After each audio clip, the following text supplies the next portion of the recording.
We'll start with the Pledge of Allegiance and a moment of silence. Use my microphone. And I will lead us in the pledge and then the moment of silence. I pledge allegiance to the flag of the United States of America and to the republic for which it stands, one nation, under God, indivisible, with liberty and justice for all.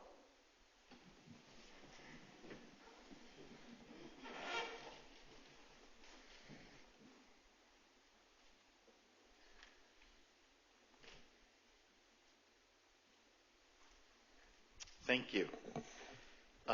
Next up is discussion and possible action to approve the board meeting minutes dated July 9th, 2019.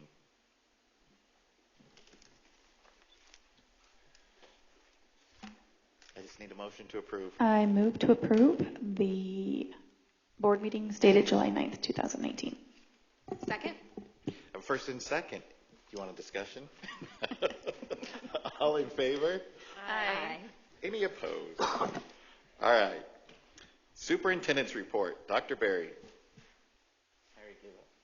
President Brigg, members of the board, community members, I have a few highlights to share with you tonight. I'm taking a different stance on this board superintendent report. I'm going to try a new platform, and I think we're up and running. But basically, I wanted to kind of go through my superintendent report using the lens of our strategic plan, using visuals. So I hope it works. This is my first attempt. But before we're kind of queuing this up, I do want to say that we are off and running with the 2019-20 school year, and it's, with all things considered, we're 600 plus students more than our enrollment projections. We've had tremendous growth, opening 2 schools, Eastmark High School, Silver Valley Elementary, and just a lot of great things happening. Our staff has done a great job. We've got areas where we can get better, and we know that, and we're working as we speak on those areas. But I do want to recognize and publicly thank all the staff that they go above and beyond behind the scenes. The HR department, Jim Lamb's department, Matt Pace, Erica, Court, everybody in this district office deserves recognition, and I just want to take a moment to recognize and thank them. It's been a smooth opening. I just want to start with this first slide. Student success is our priority 1, and you can see that here's a few pictures of the happy faces coming into the school. You can see how the staff goes above and beyond to welcome students. Quincy, do you want to? Priority 2 is effective operations and systems. I'm going to play a quick video you may or may not have seen. Go ahead, Quincy. Families who live in these new developments near Ray and Ellsworth and Mesa may not have to wake up as early to get their kids to school anymore. And this part of our district is per capita one of the fastest growing areas in the country.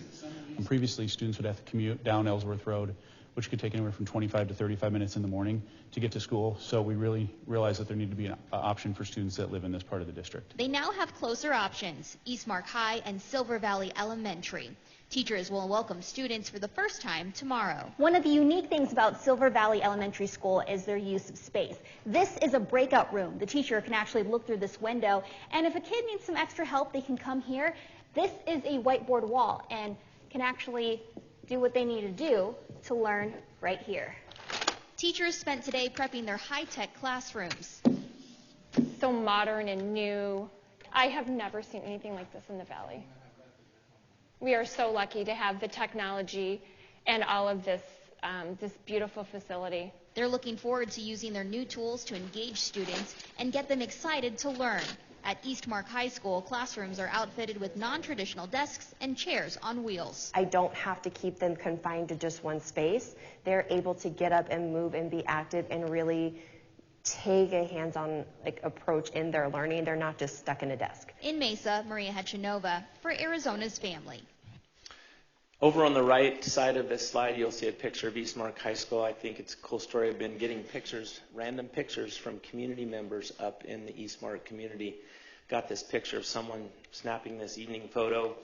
This was the cover photo of the KTAR story that aired this past week. It's got over 10,000 people across the valley that's listened in on this story. So it's just been a great opening up there with effective operations and systems. I want to give Jim and the staff a huge, Matt, everybody done a great job to make sure these schools come in under budget, on time, and all the furniture set up. Everything was really well done. So thank you, Jim. You're going to go over that in a minute. Next is effective partnerships. We take a lot of pride in our governing board superintendent team in establishing positive school-to-community relationships. This is just a quick photo of last week. I believe we had over 100 people. Erica and Nancy had 100 people, and the ASU did their engineering fast track program here in the district office. In fact, my wife came to this event herself and actually changed my son's schedule the next day. So it was a really cool event. So moving ahead, Quincy, speaking of positive partnerships, this is Superintendent of Public Instruction, Kathy Hoffman, came up yesterday, spent 2 hours, 1 hour at Silver Valley, taking a tour and talking to students and staff, and then over at Eastmark High School. It's great. She's easy to talk to. She gave us her business card, and she's advocating for the teachers in Arizona. Next is another partnership that we have, very fortunate partnership with Mayor Giles and Chris Brady came out, President Bragg and I. Paul Gagnon, Allison took him on tours of our new schools and had an opportunity to kind of share the good things happening in Southeast Mesa. Those are Queen Creek schools in the city of Mesa, and so we've got a great relationship with that city as well. This is another priority in our district is exceptional personnel, and I just thought it would be good to just point out this could be many faces and many pictures up here, but we are very proud of the new social workers that we have in our secondary schools. This is Dina Morgan and who else? And Ramona Sylvester. And they are going to be working between our middle schools and our high schools from a grant that Dr. Monroe's department secured. So I want to recognize them for doing a great work. And then last but not least, priority 5 is safe and healthy environment. You guys have probably seen the updates, and maybe your students coming home talking about the PBIS initiatives that's going on throughout the school, the hallways, the buses, and everything. And so it's just a big part of keeping our students safe. And so that's my superintendent report. Thank you. Awesome. Thank you. Okay, next up, construction update, Jim Lamb.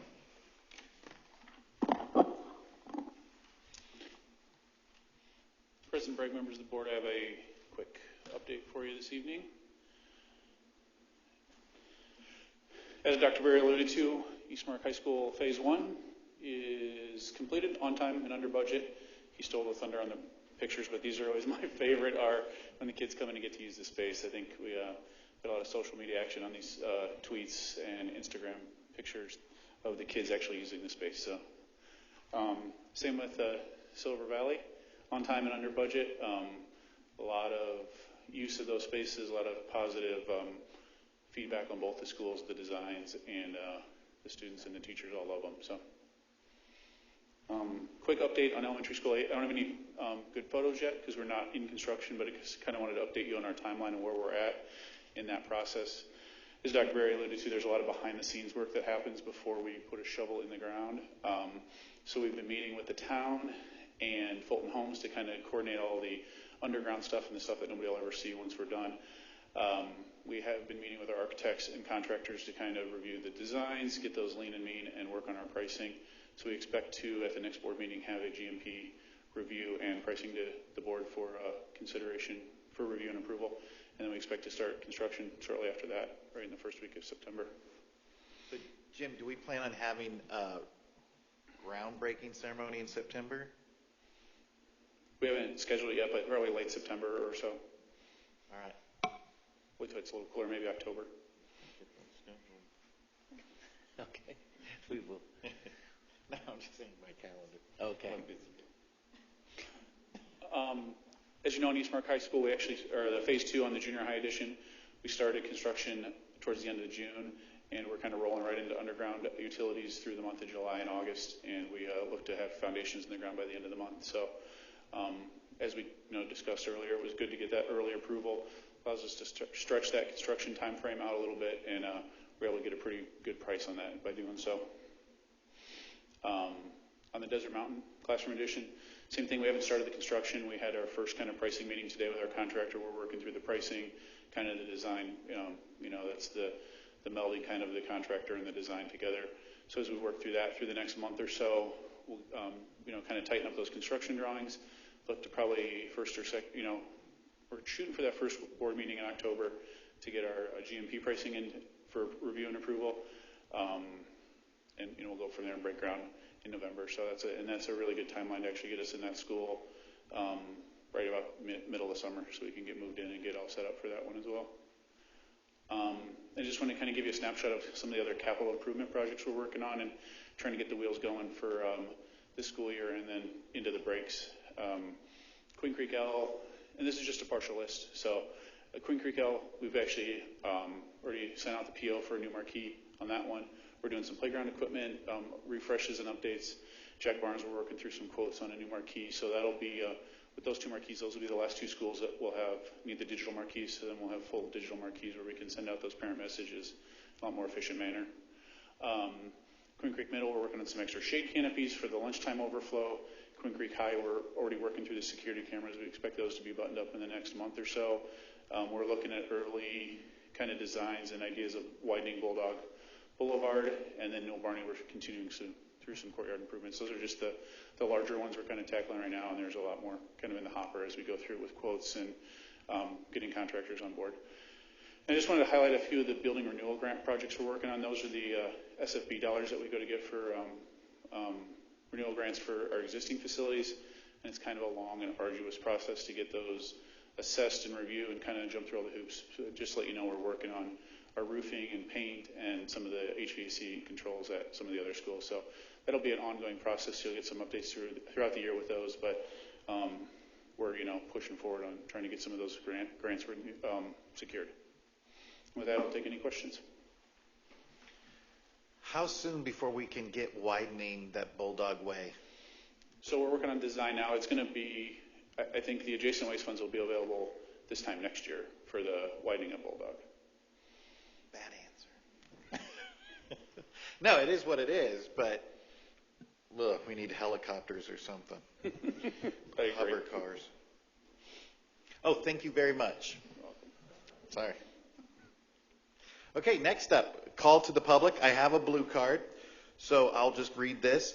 Individuals who wish to address the board are requested to complete the appropriate form prior to the meeting and give the form to the board secretary. Members of the board may not discuss items that are not specifically identified on the agenda. Therefore, pursuant to ARS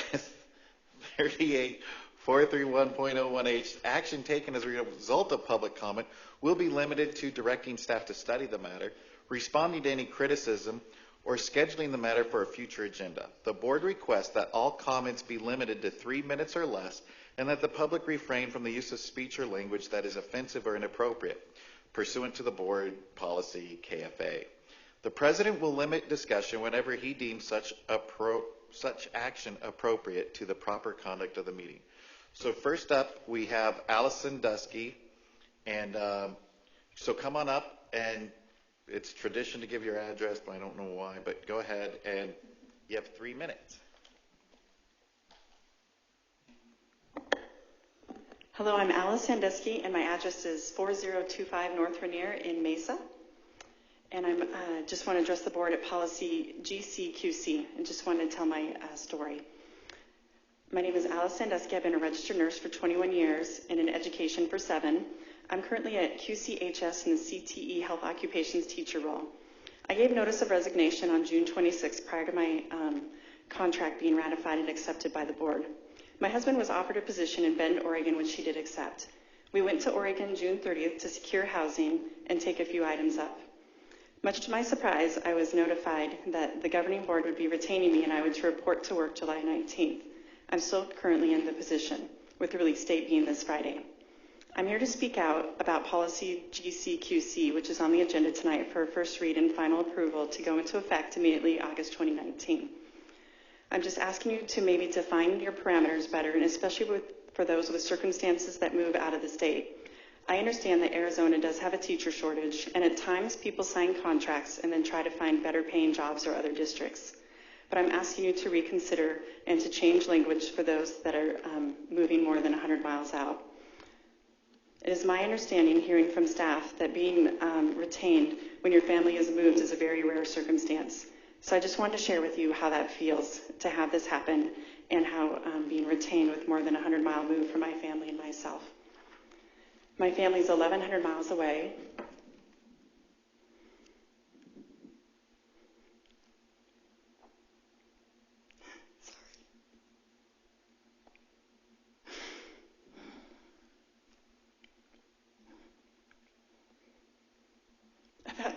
not seen my kids for over a month. And being asked to report where your family is relocated in the minimum is very upsetting. I reported, though, due to the concern for my licenses and for integrity. The process has felt very hard and like a hostage situation, to kind of put it lightly. Communication of the replacement has been difficult and frustrating, for sure. I didn't make it to the July board meeting as we were in Oregon getting housing situated, but I did email a letter to Dr. Rogers and board members asking them to please not hold me due to the fact that we were moving 1,100 miles away. My stepdad has stage 4 melanoma, and my uncle has late-stage AML, and at the time was currently in a nursing home. And I had been, while I was retained, my uncle was discharged bedbound from the nursing home. I'm my only family member that's a care provider, and I wasn't there for him, which was very heartbreaking for me. He lives in Oregon, where we moved to. Before you approve this policy, GCQC, I please want you to rethink the decision you are making. I want you to think, is it best for students to hold someone when their support systems or families are gone? It doesn't usually make for a happy employee that will teach well. When you hold someone here that doesn't want to be here, it usually does not create a good learning environment. I do want to state, though, that I took the job very seriously and made sure that my students had a great learning environment. Time is up. So, thank you.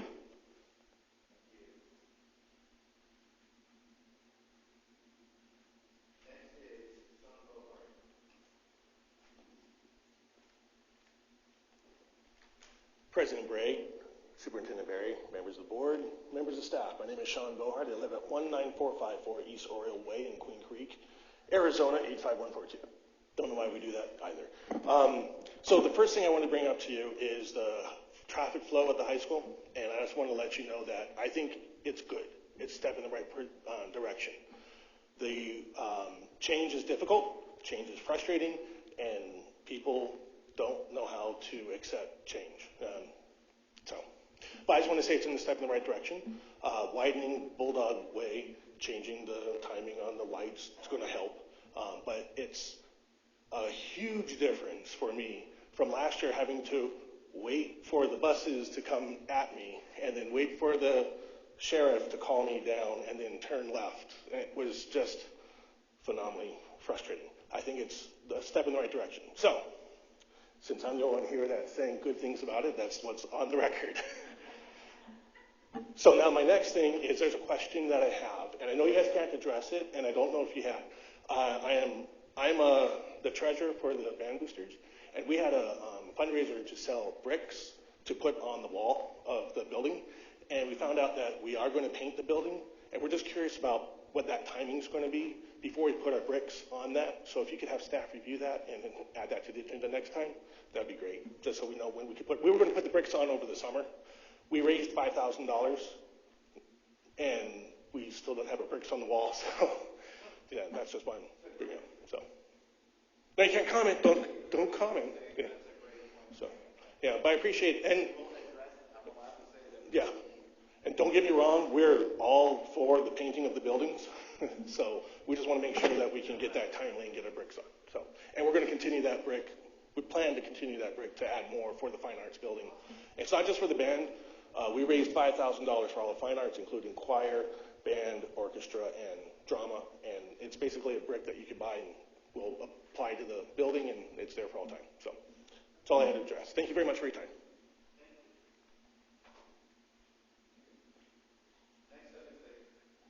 Next up is the consent agenda.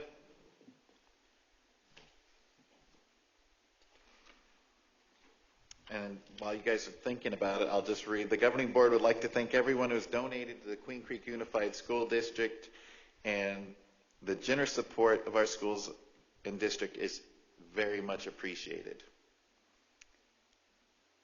I move to accept the consent agenda in its entirety. Second. We have a first and second. All in favor? Aye. Aye. Any opposed? All right. Next. Action items. Second read and possible action to approve policy GCQC, resignation of professional staff members. Dr. Rogers. President Berry, members of the board, Dr. Berry, it is recommended that the board approve the policy GCQC, resignation of professional staff members, as presented in the attachment. Obviously, the strike-throughs are in the red, the additions are in the blue. Do you have any questions? So just to follow up with what we just heard, so when someone is over 100 miles, they do not get fined, but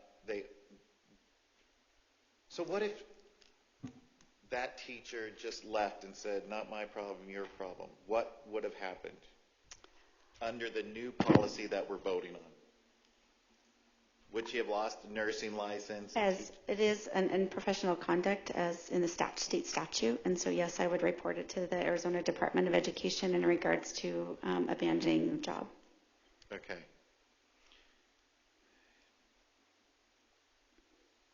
All right, so any other questions? No, I just want to say that I feel like we've worked really hard on trying to come up with a solution that we felt was fair to as many people as possible, while also keeping in mind the students come first. And we always have to make sure that they're taken care of and that they have teachers and that we can run the programs that we offer. And so I feel like this was a really good move in the right direction. All right, anything else? Then I will take a motion. I move to approve the policy GCQC, resignation of professional staff members. I'll second that. Okay, I have a first and a second. Is there any discussion you guys want to have about it? No. All right, then all in favor? Aye. Any opposed? All right. Okay. With B, second read and possible action to approve policy JJJ, extracurricular activity eligibility. Dr. Monroe. President Bragg, Governing Board.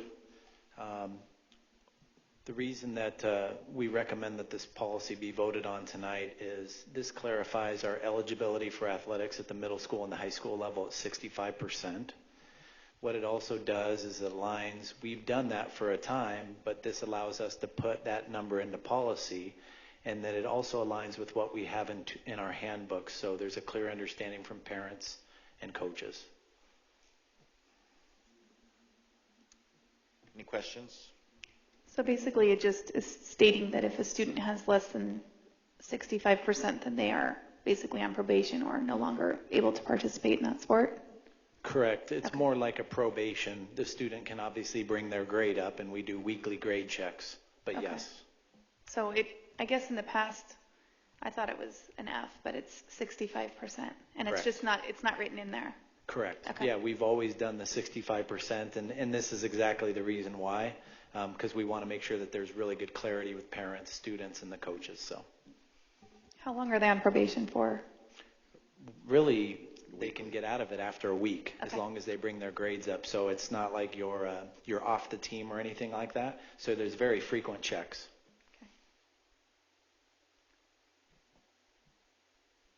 No, if I'm right, the kids should know that we give the parents the ability to know through Parent View and all those other programs. And if I believe the coaches it's not a shocker typically when a kid is ineligible. Correct. It certainly should not be, and we have processes in place for the coaches to communicate and with the teachers to the office so that it's very clear. But yeah, if you're a parent who's attentive or a child who's aware of their grades, it should not be. I think just makes it cut and dry. Parent View. All right. Any other questions? I'll take a motion. I move to approve policy JJJ, extracurricular activity eligibility. I'll second that. All right. Any discussion? Then all in favor? Aye. Any opposed? All right, that passes. C, discussion and possible action to approve governing board pro statement for the budget override continuation election voter publicity pamphlet. Crystal Zachary. President Bragg, members of the governing board, the attached document that is on board docs contains the final statement that the board has vetted through two previous governing board study sessions and needs to be formally approved for submission to the Maricopa County Elections Department. The statement will then be printed on the voter publicity pamphlet, which will go out to all voting taxpayers within the district for the upcoming November election. And I would be happy to take any questions you might have.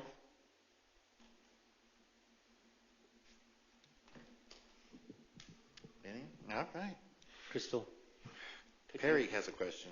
Could you clarify, so the pro statement is to be turned in by when? The deadline is August 9th. Thank you. So. We better vote quick.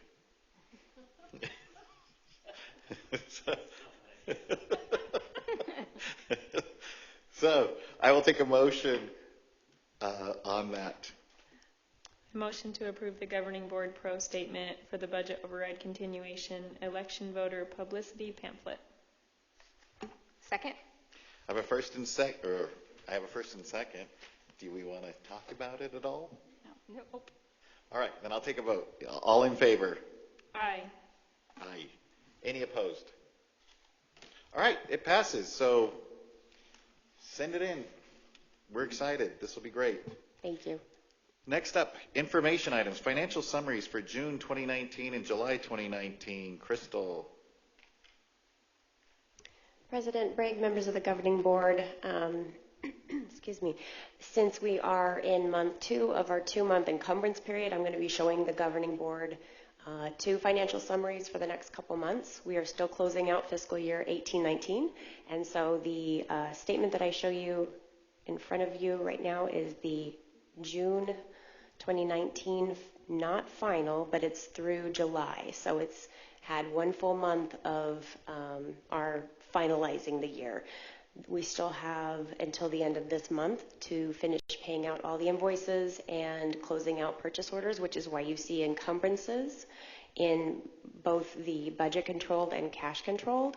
However, we have, over the last 31 days, closed over half of those, so my staff is busily working at closing all of those documents, and we are still in very good standing as far as closing the year out. And this is the very first month of fiscal year 1920. So same thing, you've got your budget controlled up top and down below the cash controlled. Again, just establishing for a brand new year all of the purchase orders and maintaining those budgets. So I would be happy to answer any questions that you might have.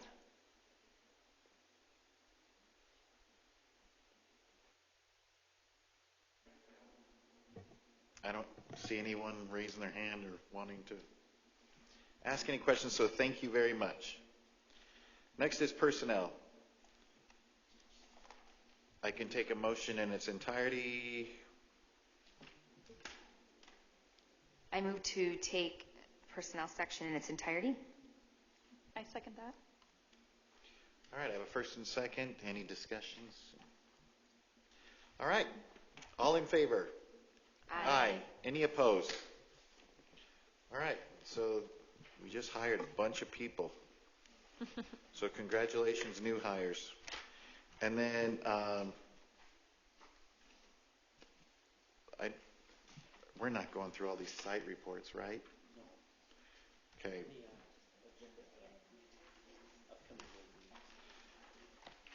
Did I miss that page?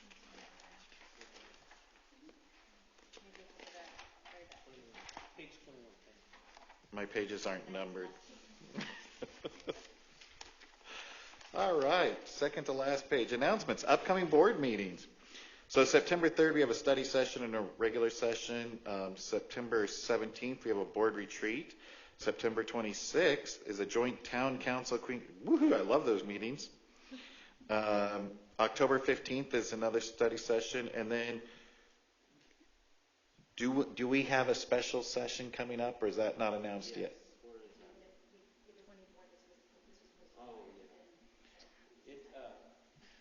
So do I announce it now? So on August 20th, we're going to have a special meeting to go over raises. And then on September 2nd or September 3rd will be the action item. Perfect. So with that, it is time to adjourn, and I will take a motion to adjourn. So moved. To adjourn. I second that. I have a first and second. You want to discuss it, or? All right, I'll take a vote. Aye. Aye. Any opposed? We're out of here.